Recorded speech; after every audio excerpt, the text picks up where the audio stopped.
दक्षिण पश्चिम और निकले महापंडित राहुल सांकृत्य आए और खच्चरों पर लाद के ले आए तिब्बत से त्रिपिटक की पांडुलिपियां।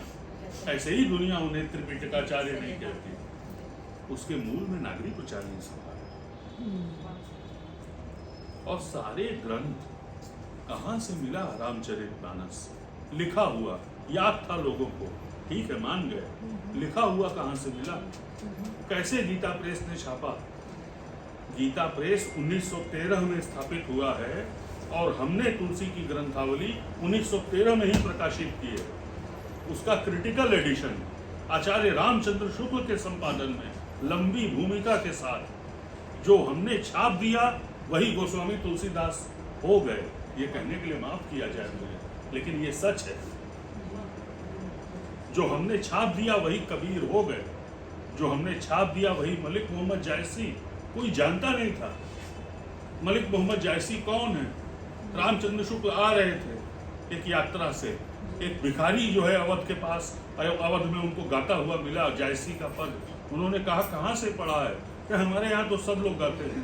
तो उतर गए ट्रेन से, बोले कि हमको ले चलो अपने गाँव। वहाँ पर उनको पद्मावत की प्रति मिली, अखरावट मिला, आखिरी कलाम मिला। वही 3 रचनाएं हैं जायसी की, जिस पर जायसी ग्रंथावली एडिट हुई। कबीर का मूल ग्रंथ जो है, आदि ग्रंथ जिसे कहा जाता है और जिसे पढ़ने के लिए दुनिया भर के विद्वान, लिंडा हेस से लेकर के वो जो जिनकी वो भक्तमाल का जिन्होंने अंग्रेजी में अनुवाद किया है सर, डेविड लोरेंजन और हाइडेलबर्ग से वसुधा डालमिया आदि आदि सारे लोगों ने नागरिक उच्चारण सभा के पुस्तकालय का और वहाँ मौजूद हस्तलिखित ग्रंथों का इस्तेमाल किया। तो सभा ने उन हस्तलिखित हिंदी ग्रंथों से अपने एसेट का परिचय कराया दुनिया से कि हमारे पास है क्या, हम क्या हैं, हिंदी क्या है, कब से हिंदी। जेहाल मस्ती मुकुंद रंजिश वहाँ से शुरू करके अमीर खुसरो के पदों से एक नार ने अचरज किया, सांप मार पिंजरे में दिया, ये पहली जो है ये भी हिंदी है। और पृथ्वीराज रासो की हिंदी भी, भल्ला हुआ जो मारिया बहिणी हमारा कंत, ये भी हिंदी है। वहाँ से लेकर के आज व्योमेश शुक्ल तक ये हिंदी है। ये बताया नागरिक उच्चारण सभा ने। उस भाषा का 1000 वर्षों का प्रायः इतिहास दुनिया के सामने रखा। अन्यथा वो आत्मसम्मान कहाँ से आता? हो जाते आज़ाद। जो कहते थे चर्चिल कि तुम अपने पर शासन करने लायक नहीं हो, तो गांधी ने कहा था ना कि हम नालायक हैं, ठीक है, लेकिन दूसरों के शासन, दूसरों के लायक शासन से अच्छा अपना नालायक शासन। तो अपनी लायकियत, अपनी आत्मवत्ता, अपनी इंटीग्रिटी अपने भाषा के माध्यम से नागरिक उच्चारण सभा ने चरितार्थ किया। तो उस काम के बाद और उसी समय सभा के मन में ये आया कि एक व्याकरण होना चाहिए भाषा का। राम खाना खाया ये सही नहीं है, बीच में एक विभक्ति आएगी, राम ने खाना खाया। ये ने जो है सही है कि गलत है, ये सभा में तय हुआ। जब कामता प्रसाद गुरु ने हिंदी का व्याकरण लिखा, किशोरी दास वाजपेयी ने हिंदी शब्दानुशासन लिखा। साहित्य का कोई इतिहास नहीं था हमारे पास व्यवस्थित और क्रमबद्ध। कवियों के संग्रह थे कि भाई उन सबकी 5 कविताएं एक में इकट्ठा हैं। ग्रियर्सन ने, शिव सिंह सरोज के माध्यम से, और ऐसे कुछ विश्वबंधु विनोद ने बड़ा प्रयास माना जाता है। आचार्य रामचंद्र शुक्ल हिंदी साहित्य का इतिहास लिखा और 25 साल की मेहनत से लगातार हिंदी शब्द सागर नाम का वो विशाल कोश तैयार हुआ, 1 लाख शब्दों का, जो हिंदी का पहला और हिंदी या किसी भी भारतीय भाषा का सबसे बृहद और प्रामाणिक कोश है, और जिसमें हर एक शब्द की व्युत्पत्ति दी है। उस निरुक्त मतलब जो संस्कृत वाली स्टाइल है, जैसे कोई भी शब्द उसमें जब आता है तो एक विधि है कि जैसे सर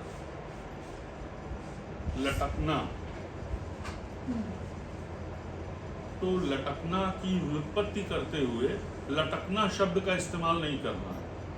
उस शब्द सागर ने कसम खाई हुई है, ऐसे झूलते रहना कि आप चल न रहे हो किसी वस्तु का। लटकना शब्द नहीं आया। जी जी ये जो इसका है, तो बहुत बड़ा काम था वो। उसी की भूमिका के तौर पे साहित्य का और भाषा का इतिहास प्रकाशित हुआ यहाँ से। बाद में ये जो तकनीकी और वैज्ञानिक शब्द बने, इसमें बहुत बड़ा रोल, बहुत बड़ी बड़ी शब्दावलियाँ तैयार की सभा ने। आज़ाद भारत में 1947 के बाद, 1943 में हमको 50 साल हो गए। 1947 के बाद वो, मेरा तो ये मानना है कि जब किसी संस्था के उद्देश्य पूरे हो जाते हैं, जीवन की उद्देश्य सिद्धि अगर हो जाए तो उसका क्या निष्कर्ष है? मृत्यु। काम पूरा हो गया तो संस्था का उद्देश्य एक अर्थ में पूरा हुआ, और संस्था के उद्देश्य पर बहुत सारी संस्थाएं काम करने लगी आज़ाद भारत। अच्छा। लेकिन वो जो धात्विक शक्ति होती है, जो एक मेटेरिक रिगर होता है, इंटेलेक्चुअल रिगर, वो क्रमशः उसमें कमी है। जो सुख है, जो सुविधाएं हैं, उससे रिगर कम होता है।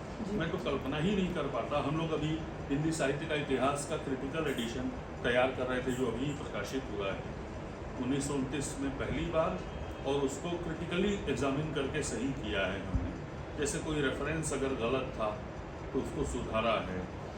और शुक्ल जी की वर्तनी जो थी इतने वर्षों में बिगड़ गई थी बार बार कंपोज होने से, तो उसको 100 साल पहले वाली कॉपी से मिला के क्वामा, समासिक चिन्ह, हाइफन, डैश लगाते हुए, किसी किताब का नाम गलत प्रोनाउंस होने की वजह से गलत छप गया है तो उसको ठीक किया है।